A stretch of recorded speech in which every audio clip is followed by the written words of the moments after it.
Gotcha, bitch.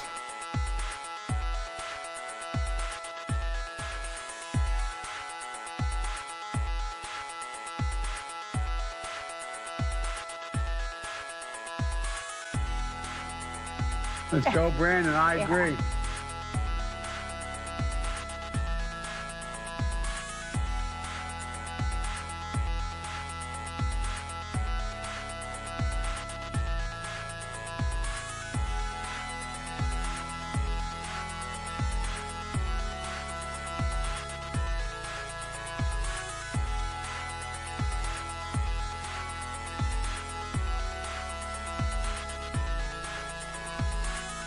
Oh, I like money.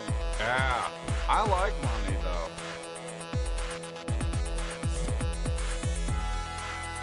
How about you?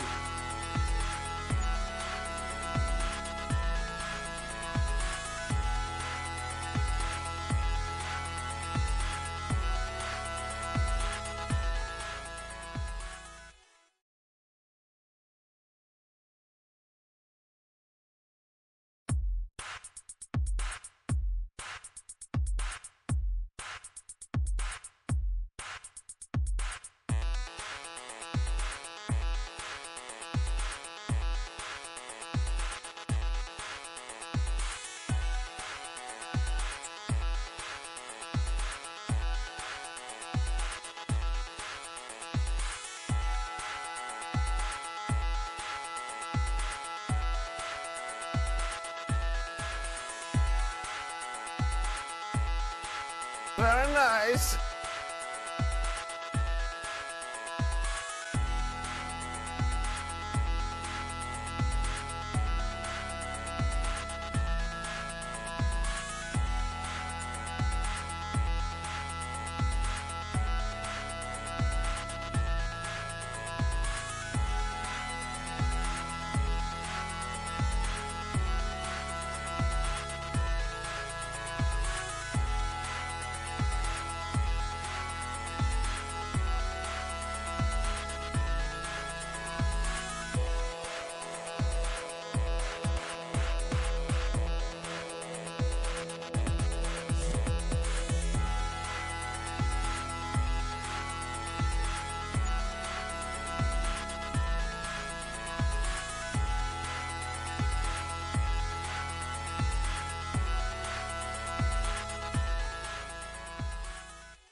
And here we are, everything working like it should be, doing it.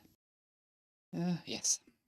Welcome, my name is Ike, this is Switzerland.playit, 10 a.m. Eastern, every day, TAGN, the Angry Game News here on this channel, Switzerland.playit, on Rumble, of course, on YouTube and Twitch Kick, or on board too. Don't see a lot of chats there, but it is what it is, right? Rumble is our home, I guess. Because we can speak freely, pretty freely actually on this platform. And I enjoy doing this very freely news. Before I get to the main articles I have gathered together, I'm gonna mention Nintendo Showcase is gonna happen today or in a few days at least, which is linked to the Nintendo Direct, whatever. I'm not going to cover that because it's going to be covered all over the place, even here on Rumble, a lot by probably Fused Aegis. What else is not to be covered? Just main stuff. I first thought let's cover those numbers for Superman because it surpassed the 2025 Superman surpassed the Man of Steel, which is BS. Because they didn't take into account for the inflation. Just saying.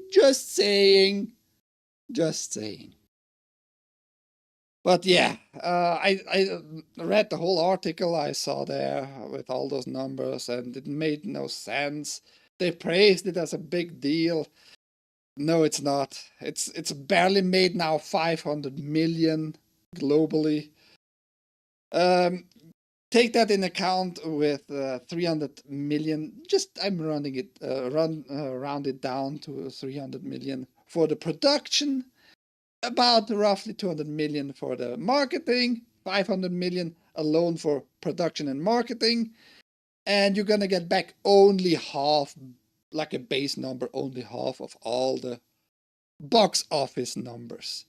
Meaning they need at fucking least 900 million globally to break even. So, whatever, man. But don't take financial advice by me, by the way. I'm a retard. Ahoy, Eden, ahoy, Haste, ahoy, Godzilla. Speak really? Really? What do you mean, really? Gorillion? I don't know what these guys mean. But today's news is mainly good news, kind of, for now. EA doesn't raise the prices of games for now to $80. New AAA games.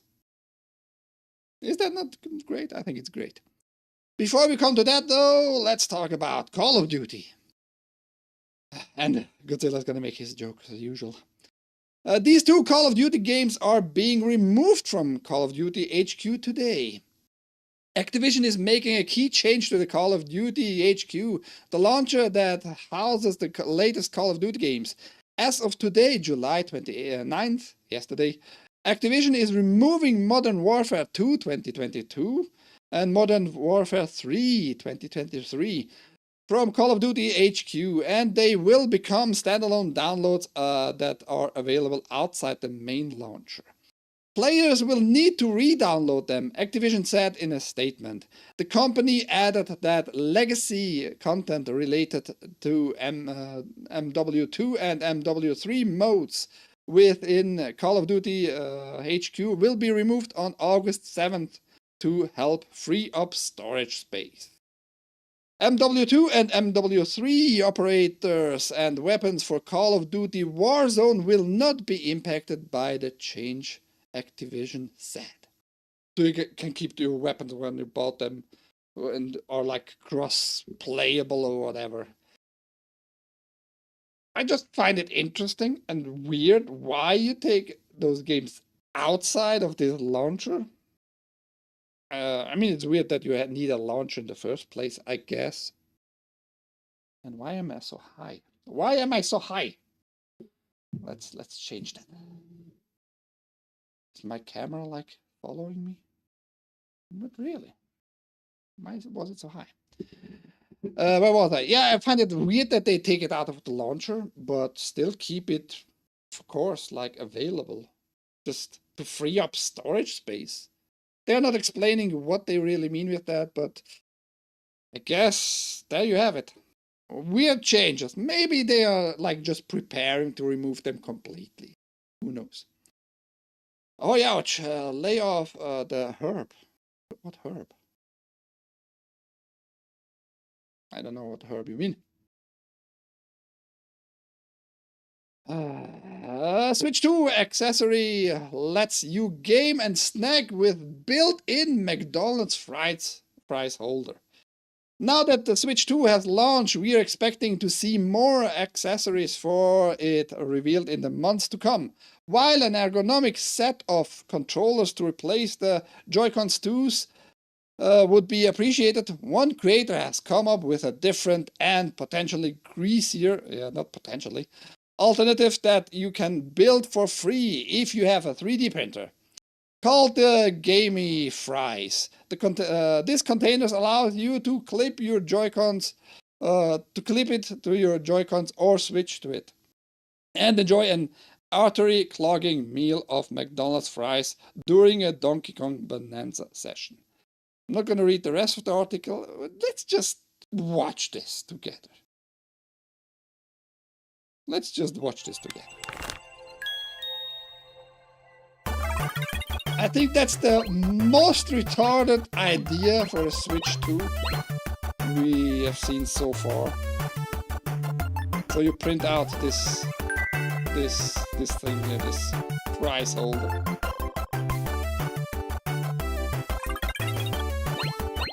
Controller mode, yeah. Only the controllers with your fries in the middle. While you play, just snack a fry here and there. It's It's not an official product or anything like that. It's just absolutely stupid.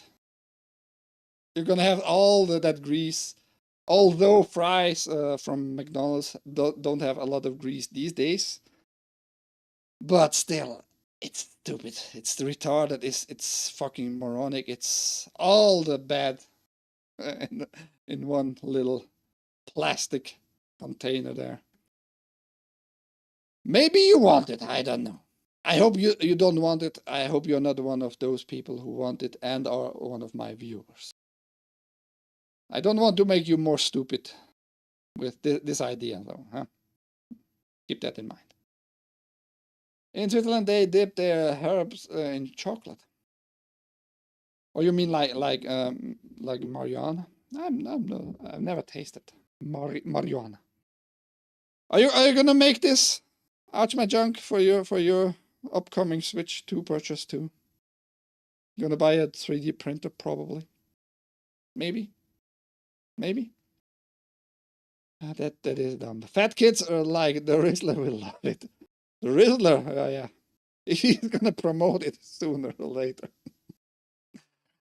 That would be funny if those two things come together. The Rizzler promoting that 3D printer model there. There are 4.9 times more web browser games than in 2023, which amazes me. I thought like this might have more died than expanded, but there you go. A new report has revealed that the number of web browser games has grown 4.9 times over the past 2 years, with more than 15,000 new games released in Q2 2025 alone. This is according to a report by HTML5 games distributor PlayGamer, released on July 29th, which analyzed which game engines are currently in high demand to the frequency of the games published using different technologies and what development stacks are shaping the future of web gaming. As per PlayGamer's research in the first half of 2025, more than 15,000 new web browser games were released, a 2.7 times increase over the same period in 2024. 4.9 times more than in H1 2023 and more than the number of web browser games released in 2021, 2022 and 2023 combined. I'm not sure if that's like a kind of a typo in the sense of you're presenting the numbers here wrongly, because you already included the first H1 2023. Elsewhere in the report, PlayGamer found that Unity remains the leading engine for web-based games, powering 55% of new web games in Q2 2025. However, PlayGamer stated that more accessible game engines such as Phaser, Laya Air and Cocos are growing in popularity, with no coding engine constructs market share increasing from 13.7% in the first half of 2024 to 16.4% in the same period of 2025. I haven't looked like the whole report up because whatever. I find it already amazing that still so many web games are being developed, like 4.9 times more than the last 2 years. And I have no idea how well the Phaser and Laya Air and Cocos work in your browser, but yeah, there you go. PlayGamer's report claims the growing interest in web-based games is driven by the oversaturation of the mobile, PC and console markets, and the increased production costs for developing a AAA title on console or PC. Web games are becoming the new black. The processing power of mobile devices and tablets has nearly caught up with that of average laptops, and new technologies now make it possible to run fully fledged 3D games directly in the browser, said PlayGamer's founder Dmitry Kakhmar. Add AI into the mix, and by 2030, over half of all games could be developed on cross-platforms engines with instant web export as default. In this future, every screen becomes a gaming device, and distribution is no longer bound to app stores. The future belongs to cross-platform game engines. They are no longer just a niche for browser titles. I think they were never really a niche, especially since Unity came around, like very powerful. You could run since now almost a decade, very fluid on your browser, like 3D games already. But yeah, there you go. You have more browser games than ever. Crazy to think about it. So many games have been released. And of course, most of those are just 2D, like crap games, free to play, whatever. You can enjoy them probably for half an hour and then forget about them. But you can also get like pretty decent 3D games, which be ported from the Unity engine to like consoles or PC full-fledged games there, 3D games. Tripping balls watching Ike's t-shirt make waves. Does it make waves? Shouldn't. How does it look? It's weird. I mean, maybe like the lower resolution is just. You can deal with it. Don't worry. Some of the YouTube games are kind of fun. Yeah, speaking of those, 4 or 5 weeks ago or so, I reported on those. But those are hidden. The YouTube games are hidden. But I talked about Pac-Man. Ahoy! I will not eat the bugs. No, you will. More AI slop. Time to stick to retro games. Yeah, that's the dark side. That's the bad thing about those web games, web browser games. But you might have a talent here and there, man. Just make those engines available, and those other engines seem not even to take any cuts from like Unity and such. Why not? Why not? Switch to Super NES. Games just got a graphics filter that upgrades the entire experience. Oh, well, yeah. Big deal, actually, huh? I don't think so, but I have to report on it, I guess. With the filter, you regained characteristics that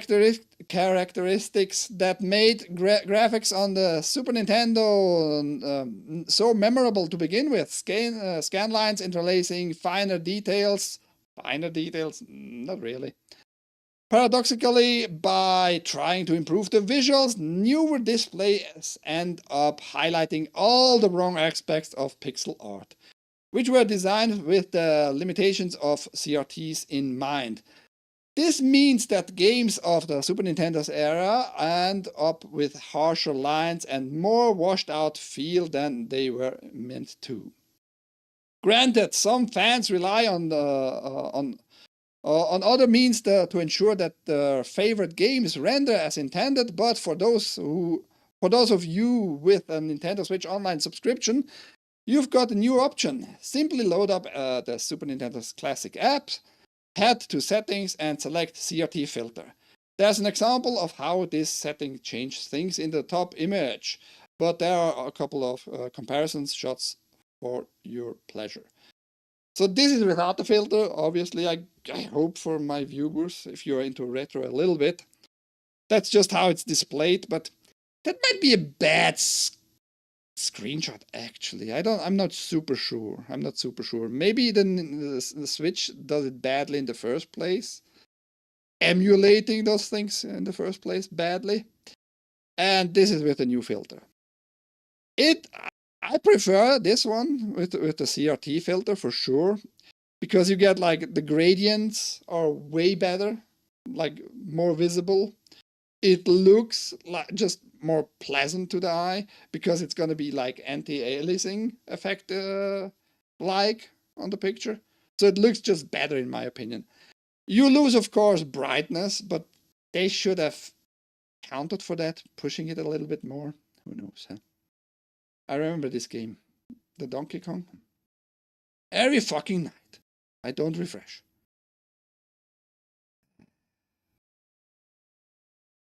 you just Eden. I don't know what to do with you, man. Here's Link to the Past. Looks clean enough, this one. But here it looks just a little bit more pleasant. But good thing, Nintendo, finally you reached the level that a good emulator for Super Nintendo had 2 decades ago. A round of applause for Nintendo, everybody. Nintendo made it possible. 2 decades after some very, very decent emulator. Thank you for that, Nintendo. Weird. I'm not playing Grounded 2, but I have to report on it because they are doing good. They launched and doing good already. Grounded 2 tops original game's Steam peak concurrent players record within an hour. It might be called Grounded 2, but the new game is flying high so far on launch day. That's because the sequel has already topped the all-time peak of Steam concurrent players for the original.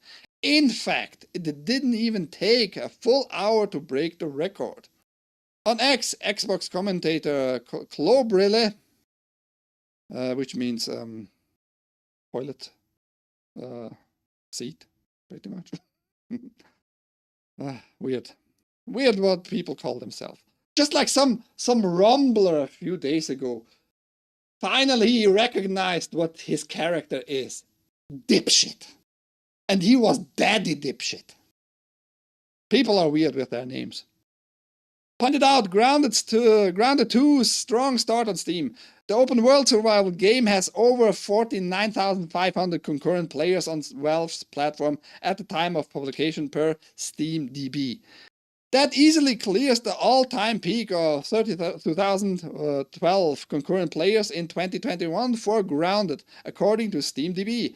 Keep in mind that Grounded is also available on Game Pass Ultimate for Xbox Series X and S and PC Game Pass, as well as available to buy for $30. So yeah, we don't know the whole numbers, like how it's doing on the Microsoft platform there. But yeah, it topped it in an hour, like about 50% more than the all-time peak.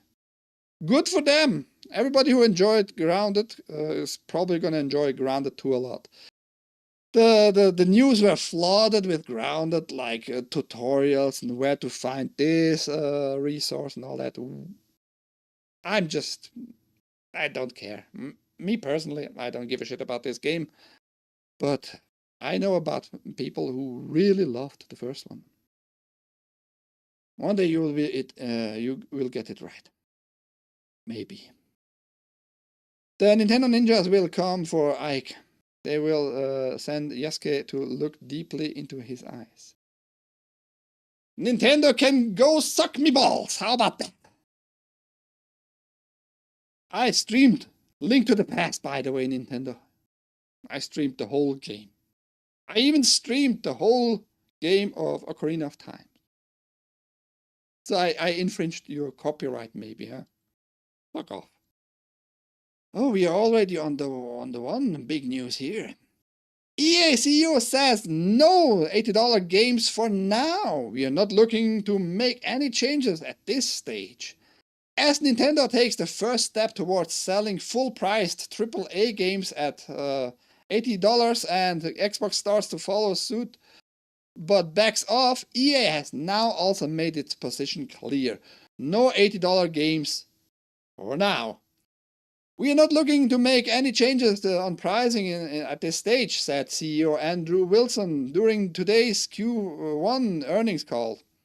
He said this is in response to an investor question regarding publishing competitors beginning to release $80 games and where EA sees itself in relation to them. Wilson continued, that's in the construct of we already offer a fairly broad pricing scheme across our various products. When you think about everything from free-to-play through to our premium products and deluxe editions, our orientation is always to capture the full spectrum of pricing so that we can serve players in the best way possible and offer them the greatest value. We'll continue to look at opportunities to deliver great value to our players through various pricing schemes over the course of time, but no dramatic changes planned yet. We have a typo here. Why do I see that shit? Why do I see that shit? EA also confirmed on the call that it hadn't factored in any changes to its existing pricing schemes to its expectations for the current fiscal year earnings guidance. The current fiscal year ends in March of 2026, so don't expect any $80 EA games between now and then. That means games like Madden NFL 26, EA Sports FC 26, and seemingly Battlefield 6 won't be $80, despite on leakers suggested the contrary. If it's gonna release in that time period, yeah, the Battlefield should release. When was it? October, September, something like that. At least the beta is being launched very soon. You're not gonna pay $80 for it. You're gonna pay only $79.99. But yeah, they are assuring us. But I think they will change as soon as this fiscal year ends in March of 2026. They will push it. They will push it to $80 because many others will follow on Nintendo's way, unfortunately. EA isn't the only publisher who is quite ready to follow suit with Nintendo's Mario Kart World on $80 games. Xbox recently announced the Outer Worlds would be $80 alongside some other unknown holiday game releases, only to reverse that decision after it sparked criticism. Yeah, they were like super sure they can release it already with $80, but fans, gamers were not happy and voiced their opinions, and for now it worked. It's not gonna hold up for long though. Inflation is not gonna make halt just for players. The big corporations, they want their money. And while Randy Pitchford, who said, yeah, if you're a true fan, you're gonna pay $80, by the way. Yeah, that Randy Pitchford defended a potential $80 price point for Borderlands 4. It turned out to only be $70 after all. Apart from that, it's unclear what other games will aim for that higher number in the future, though one likely contender that many are watching is Grand Theft Auto 6. And I'm gonna stick to my price point. I think Grand Theft Auto 6 will be $90. I'm thinking like even they're gonna go even higher, and they're probably gonna get that by the players because many players are like blind. They want that beef. They want that meat in their mouth, I guess. The sad thing is that those $80 games will be live service. You can temporarily enjoy it until they are taken away from and shut down. That's true too. But we have also stories about Stop Killing Games, opinions from lawyers that the Stop Killing Games, for example, the initiative is not well formulated. They're not very well like worded and all that bullcrap. And the lawyer just skipped over the reasonable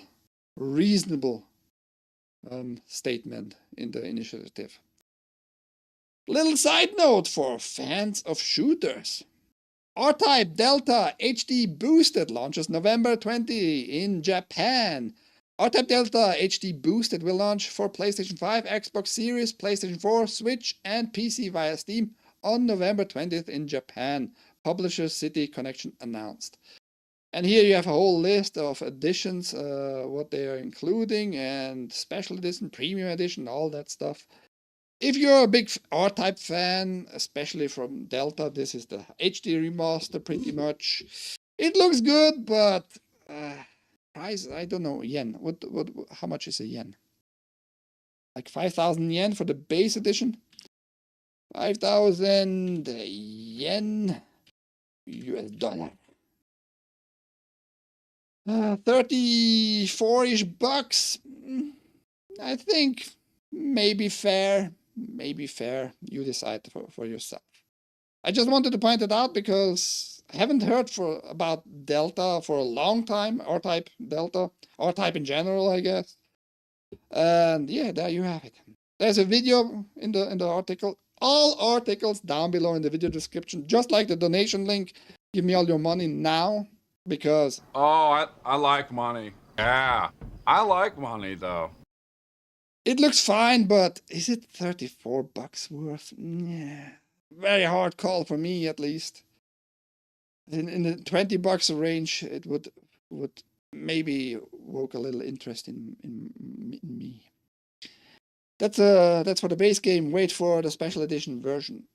What was the special edition?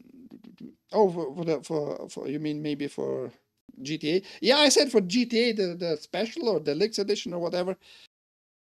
I'm looking at the price points of 130, 140, possibly even 150 US dollars. Who knows? Players are just gonna suck that up, man. Fans. R-Typers edition, game of copy of game, 2-disc soundtrack, official fan. That's like the disc version, huh? Premium edition. Gonna cost you what? 100 bucks? Ooh, that's a hard call. A copy of the game, 2-disc soundtrack, official fan book, B3 sized cloth poster. Cloth poster. Okay, well, I guess you get some value out of this metallic art mini poster. That's cool. Yeah, they are giving you an R-Type in HD. I only like the hard R-Type. I bet you do. Racist. Why are you racist? Atari agrees to acquire Thunderful Group in a $5.2 million deal. Atari has entered a subscription agreement with Thunderful Group, agreeing to acquire approximately 82% of the Swedish game company's share for Swedish crowns 50 million, roughly 5.2 million US dollar. Atari announced the agreement in a press release via Global Newswire on July 29th with Wade Rosen, chairman and CEO of Atari SA, calling the transaction another important milestone in Atari's development. I mainly picked this news because Atari was like once a big ass name, right? In gaming. Those times are very over. So that he makes it sound like that's a big thing now after all those decades. It's a big step, milestone in Atari's development. Okay, if you say so, buddy. And 5.2 million is not a lot in this industry, I would say. But yeah, they try to keep the name alive at least, I guess. That's the good thing here.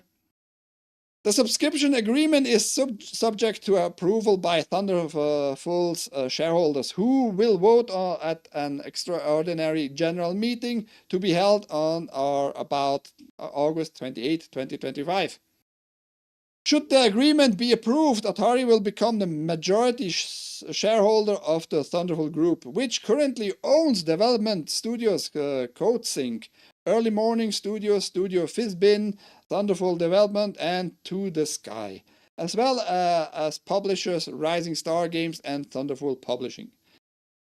And I don't remember any games by them. I'm going to be very honest. None of those studios ring any bells in my head about any games. I might have probably played 1 or 2 games by any of those studios.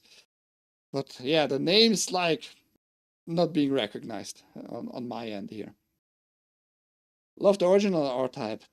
Everybody loves the original R. Everybody. Even the R's love it. The Atari 50 collection is fun, but the post-launch DLC is annoying. Did I ever touch that? I touched a lot of Atari stuff, but I don't remember. The investment couldn't come at a better time for the Swedish company, which saw net revenue drop 14.5 YOY. What the fuck is YOY? I didn't check, but whatever. In Q2 2024, and which underwent 2 restructuring programs the same year. And it goes on and on, the article about the past of that company, what they accomplished and all that. Yes, there, Atari is having another milestone into their books. What is that worth? Who knows? It's obviously 5.2 million worth for Atari. But yeah. Rising Star, I think, did a Deadly Premonition or released it. I tried if I ever heard that name at all. Deadly Premonition. No, doesn't ring any bells either. But if they can grow again, Atari, I'm all for that, man. I'm all for that. We're gonna move to news here before we come to the other big news of today. With over 100 million views in less than 2 months, K-pop Demon Hunters is now the biggest ever Netflix animated movie. K-pop Demon Hunters has broken another Netflix record less than 2 months after its release. It's now the streamer's most watched original animated movie of all time. For now, maybe. I mean animated, yes. Released on June 20, the movie had a slow start on the streamer with just over 9 million views over its opening weekend. However, that number had rapidly grown to 80.3 million after 3 weeks and now sits at around 132.4 million views. That's a lot in 2 months. And I guess it's gonna keep it like people subscribed. I don't think people are gonna subscribe for something in particular to any streaming platform. At least I never heard anybody, oh yeah, I'm gonna subscribe only because of this show or this movie to this platform. But it might keep people there because people might think, yeah, look, good movie, good animated movie. I'm gonna keep it for $14 or $15 or whatever they cost these days. Subscription. There, yeah. The previous record holder for the biggest Netflix animated movie was Leo, which was released in 2023 and stars Adam Sandler as a tutor kept as a classroom pet. Speaking of Adam Sandler, I haven't seen either this movie nor this one. Happy Gilmore 2 breaks Netflix records to become the streamer's biggest US film opening, and even K-pop Demon Hunters can't keep up. Adam Sandler's sport underdog sequel Happy Gilmore 2 has broken a surprising Netflix record in its first few days on the streamer. According to numbers direct from Netflix, Happy Gilmore 2 accrued 46.7 million views in its first 3 days, making it not only the most successful opening for an Adam Sandler film on the streaming service, but also the highest US weekend opening of all time for a Netflix film. Of course, it still lags behind other Netflix originals on an international scale, including Red Notice's 148 million hours viewed in its first 72 hours. But it proves Sandler is anything but below par with audiences. Below par? Oh, what a joke! What a good joke! What a good golf joke. Yeah, good for them. I heard it's a funny movie. I'm not looking forward to it, to be honest. I didn't like a lot Happy Gilmore 1. It was like fine. It was like giving you some laughter here and there, but other than that, not my type of movie. Adam Sandler did a lot of movies, and yeah, whatever, good for them. Anime in name only. What is animated? What else is there? Happy Gilmore 2 takes 30 minutes to pick up its pace. He starts off being a depressed alcoholic at the beginning, and it isn't that funny. Lots of footage from the original film and cameos references. Yeah, I heard about he's being an alcoholic at the beginning. And like with a bad reason. They could have made it differently. I'm not going to spoil, and you shouldn't either. If you spoil in the chat, you're just a mean bitch. But yeah, there it goes. Adam Sandler being very successful. I think he started in 2016-ish doing like exclusive Netflix productions. And it's going well for him. I guess he makes a lot of money there. Despite he doesn't need all that money, but whatever, right? Somebody who needs money and can't make money with this one.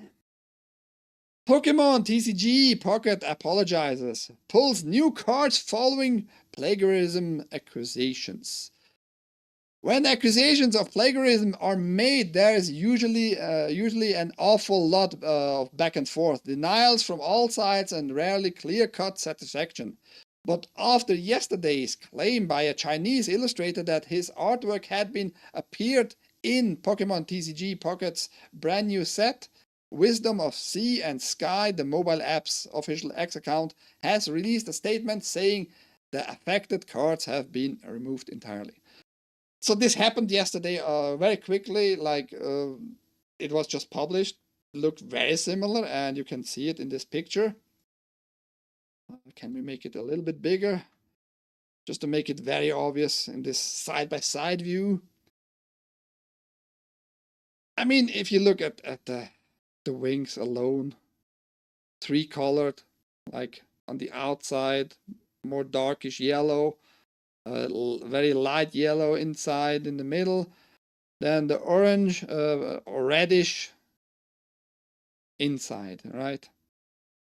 They just changed here for the card, made it like glossy looking, you know, kind of a glossy effect. But it is absolutely the same. Just changed a little bit colors here and there. Yeah. Why they did that? Nobody really knows. They try to find out who did that really and why. We want to share an important update regarding the upcoming expansion, Wisdom of Sea and Sky, says the statement from Pokemon. It has come to our attention. It has come to our attention. Yeah, we didn't know that. We just copied, pasted, pretty much. That there was a production issue regarding the illustration of Ho-Oh featured in the immersive card artwork for Ho-Oh X 3-star and Lugia X 3-star. I don't know what that 3-star bullcrap means, but just want to mention it too. Reminds me of, what was the game? I forgot. The newer upcoming FPS Battle Royale game, which looks like shit with the robots, not humans. Why do I keep forgetting names? Which took like artwork. Quaker Mom. No, that's something different. Which took artwork by some random woman artist. They just included it in the alpha and even included in the trailers and all that, and didn't address it for a while. Then the whole fucking internet got on their knees, not on their knees, picked on their heels and bit it really into it, and yeah, they have to change all that crap now and wasting all money because it's like deeply infused, deeply like implemented in the game already, and they have to take all the artwork out. That reminds me a little bit of that. But they changed it very quickly. They address it here now. They apologize. So I guess at least these guys are better off. While the euphemistic production issue doesn't bode well, the statement goes on to be a lot more direct. After internal review, we discovered that the card production team provided incorrect reference materials as official documents to the illustrator commissioned to create these decks. So yeah, it's just We just got like those artworks. We don't know how they really landed on our desk, but we included them, and we were told like everything is all right, but like incorrect reference material. Sounds weird in general. It sounds like well-loved illustrator C. Nanahara was provided references either by Creatures Inc., the team behind PTCG Art, or Dina, the developers of this app. That include fan-made art rather than previous official Pokemon artworks. This explanation lifts responsibility from the artist, which, as we'd suggested previously, would have been a very surprising move by a very established creator. I think she wants to say, or she, I don't know, wants to say face. Yeah, I gave you that, but don't use it. I told you not to use it. Weird, just weird. Immersive cards are the animated collectibles that appear in every set of the digital card game. So if you have not paid attention, it's an app, and those new sets are going to be published on the app with animations, at least the special cards. They are one of the top selling points of the app, offering magical cards that play out beautiful animated sequences when clicked on. As committed player, I've collected all of the previous immersive cards. Finally got Celestial Guardians, Solgalea's Lily cards yesterday after months of trying. So a fan's heart is being hurt here. Not mine, the writers here. And so now know that these being missing from the new set is a pretty big deal for players. Oh yeah, they're gonna be so heartbroken, all of those digital card collectors. It also means that replacing them is no easy feat. PTCG Pocket uses a mix of freshly commissioned art and classic cards, and in pretty much any other circumstance could have switched the affected artwork out with anything from the colossal archive. However, given the Ho-Oh and Lugia cards are animated, these will take vastly longer to create, often requiring enormous artworks for the camera to pan around, or complex 3D animations. Neither can be rustled up in an afternoon. They probably could if they would put a little bit more soul into their production. Unfortunately, the temporary placeholder in question is literally just some coming soon text. When played, it just shows a black rectangle. So far, I've not seen any accusations made regarding the Lugia immersive card, although suspect that it's been removed at the same time as a precaution. While no blame is being placed on the artist, it makes sense to be concerned that the same issues could have arisen for both cards given they came from the same creator. Yeah, so maybe I am understanding it completely wrong. Maybe this artist just made for both collections the same art, but didn't told anybody and called it exclusive. And now you have been caught and pretend you don't know why and all that. Jesse from Team Rocket was hot. I don't know what you're talking about, but go for it. The Chinese artist whose work was copied has posted a statement regarding the issue as well, albeit an ambiguous one, referring to the past commission but not who commissioned the work.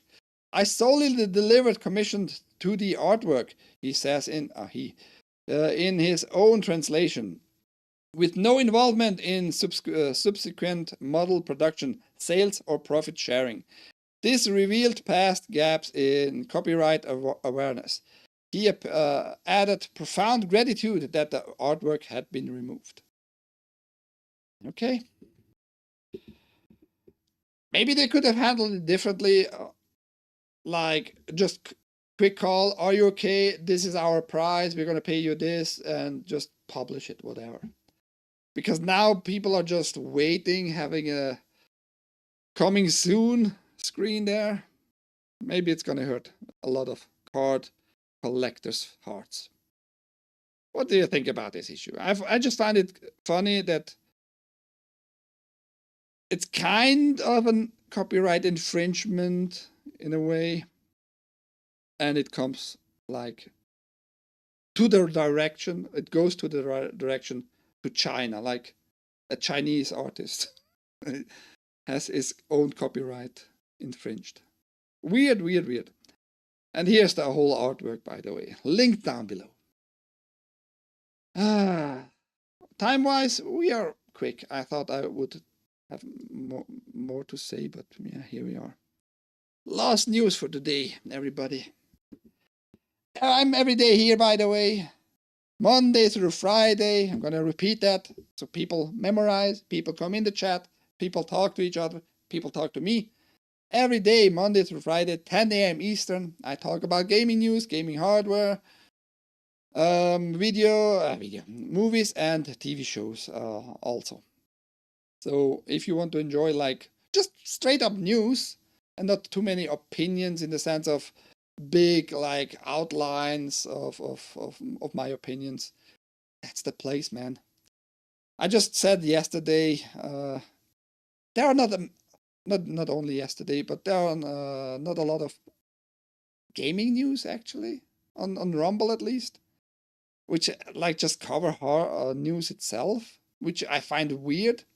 That just shows me either people don't care for games really, and they just want to watch their Rumble cocks, which makes them cocks themselves, kind of, right? With a U. C-U-C-K. I just find it weird why people are not more interested. I like what I'm doing, and I'm going to keep doing it because I find it interesting. I find it informative for you guys. I think you deserve more news in general. Like this one. This one was interesting. I was a little bit surprised, but yeah. Let's keep a look-see here. Devil May Cry 5 sales spike after TV show. Even Devil May Cry 4 outsells Monster Hunter Wilds in Q1. The popularity of animated Devil May Cry TV show from Netflix has resulted in big sales spikes for the series' most recent video game entries. In the Q1 quarter, I think Q stands already for quarter, but I might be very fucking wrong. Q1 quarter, which ran from the start of April 2025 to end of June 2025, Devil May Cry 5 was Capcom's best-selling game with over 1.7 million units sold, which I'm super surprised. I just played the game recently on my birthday stream, 24-hour streams. Look on my channel, playlists, 24-hour playlists. It's included that. That's my third 24-hour stream, by the way. The game is okay, but I find still 4 better than 5. 5 I found a little bit kind of lame. Story-wise, you could have done it better, in my opinion. Gameplay-wise was also more boring than 4, but that's only me, I guess. The boost means the game across both the original version and its enhanced special edition has sold more than 10.5 million copies to date. Devil May Cry 4 special edition also had a large increase in sales, with just shy of 500,000 sales during the Q1 quarter. Whether this says more about the recent success of Devil May Cry or the downturn Monster Hunter Wilds has had, the Devil May Cry 4 Special Edition managed to outsell Monster Hunter Wilds during this period. Despite Wilds being a much newer release, Devil May Cry HD Collection even got on the act with close to 600,000 sales, which is just wild to think, because Devil May Cry 4 Special Edition is now how old? At least 8 years. It has to be at least 8 years old. Let's find out. Devil May Cry, like a little sissy special edition. Let's see. 10 years. 10 years, 2025, according to Wikipedia. And usually you can trust those numbers, at least on Wikipedia. We can go also directly to Steam and see it there. I was born in 1996, giggity. Yeah, 2015. 10 years ago and a month. And it's outsold a game that was launched this year. Or late last year, something like that. No, it was this year. Because they're struggling a lot with Hunter Wilds. They're getting even supposedly death threats, the development teams in Japan. That's why they didn't go to the Japanese coding development con or whatever it was called, because of death threats and violence and all that. And it's a big issue for Capcom, supposedly the biggest issue right now. Something like that. In accompanying material to the financial earnings report, Capcom described Hunter Wilds sales as soft. Even flaccid, probably. It sold over 10 million copies at launch, but only managed 477,000 purchases in the months after. Which is crazy to think about. It got a big fucking launch, but then it just crashed, I would say, actually. So we have here a list of the top 10. Devil May Cry 5, top. Then Resident Evil Village, still very high, second place there. Resident Evil 4. I think they mean like the remake. You should be more clear here, by the way. Resident Evil 7 Biohazard, also over 635,000 units sold. Devil May Cry HD Collection. Oh, that's crazy. Street Fighter 6, still very popular overall. Devil May Cry 4 Special Edition, like I said. Resident Evil 2 must be the remake. And here is now Monster Hunter Wilds and Rise just after that. So it's not doing very well here. But those are the most surprising ones. Devil May Cry HD Collection and the Special Edition of 4. Devil May Cry's animated adaptation from Netflix was successful enough to get a second season greenlit, with over 5.3 million viewers recorded in its first week of availability. Did you go back to the Devil May Cry game as a result of the TV show? Absolutely not. I haven't seen the show. I think the show was not needed, but it's obviously connected here. After the show was released, it got a spike. We have like numbers, I guess, to prove it actually. If it would be only for Devil May Cry 5, I would say not evidence that the show made this happen. But since it got like the other Devil May Cry stuff, like the HD collection and the Devil May Cry 4 being sold more in the same time period than Monster Hunter Wilds, is pretty wild, I would say. Yet I just want to barely cover the stories and rage and complain without offering any insight or depth to it. You're doing a good job. Thank you. That means a lot to me, actually. Thank you. Adi Shankar, shitty Netflix adaptation of Devil May Cry. I don't know if it's shitty. Like I said, I haven't seen it. I have no intention to see it. I might see it in the near future. Who knows? I liked his other shows, mainly the first 2 seasons of. Why keep I forgetting today's fucking names of everything? That's wild. Maybe it's because I don't sleep a lot. His other show, Castlevania. It's such a fucking. I could have described it to you because I remember the name of the vampire, Chepe. All right, that's the name. Mainly because probably it was like a terrorist who was named the same in Germany, Chepe. The vampire lord Dracula and all that. Yeah, Castlevania. I like the first 2 seasons actually a lot, and the art style is going to be the same of Devil May Cry. I just think it was not asked for.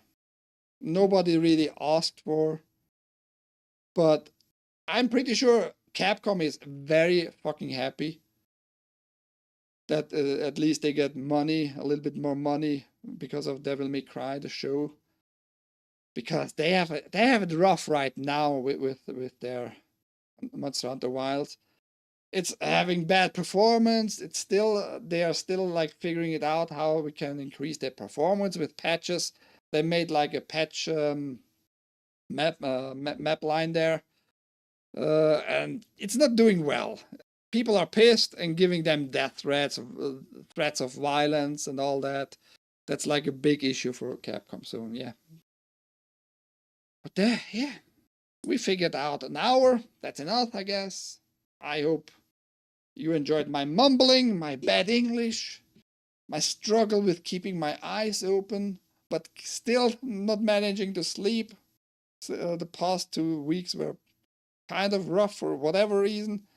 The past 2 days, extra rough. The past 2 days, I slept maybe about 6 hours in the last 50 hours together.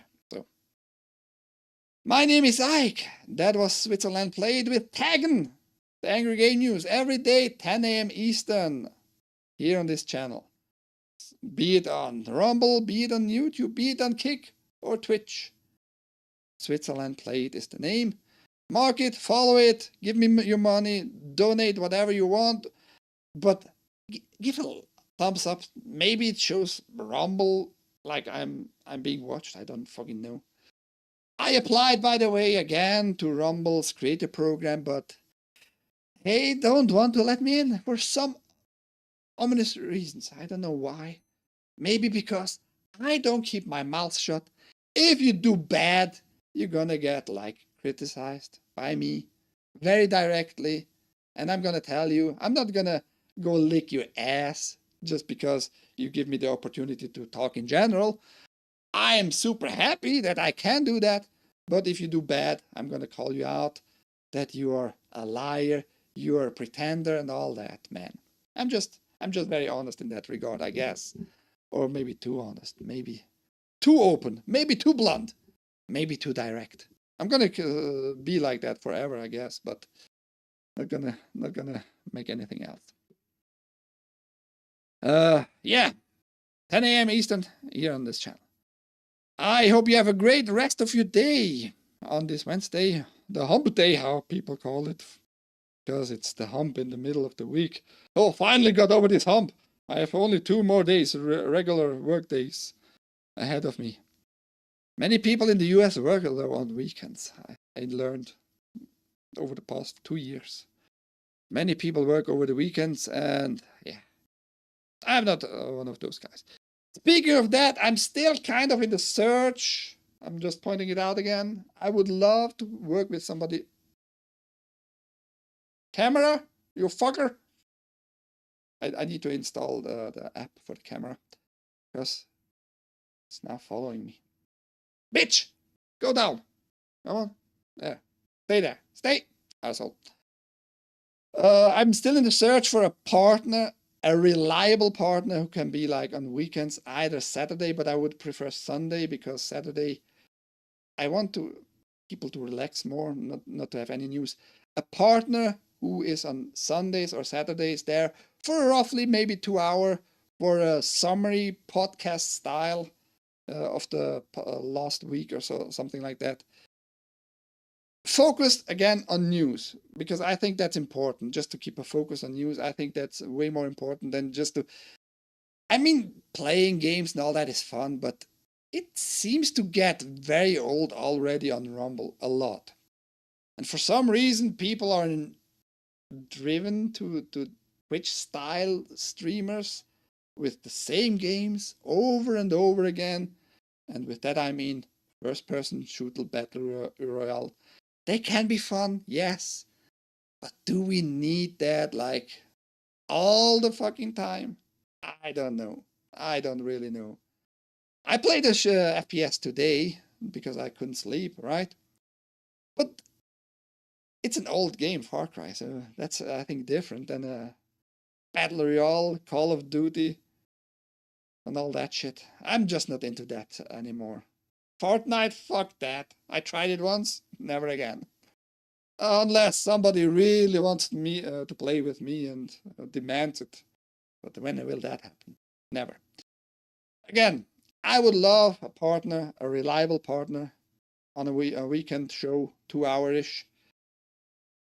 Just to talk like deeply. If you're experienced mainly in gaming, that would be even more fun to have a little discussion going on of certain topics. Keep an eye open. Maybe you know somebody. Link down below. You can contact me via Discord, via email, via X, via Gab. Yeah, Gab is a thing. I keep an eye open there all the time, every day. I keep an eye open on Gab too. Not a lot, but I'm gonna take at least one look every day there. That said, once more, have a good day. Thank you for being around. I enjoyed the chatting. Bye-bye. Very nice.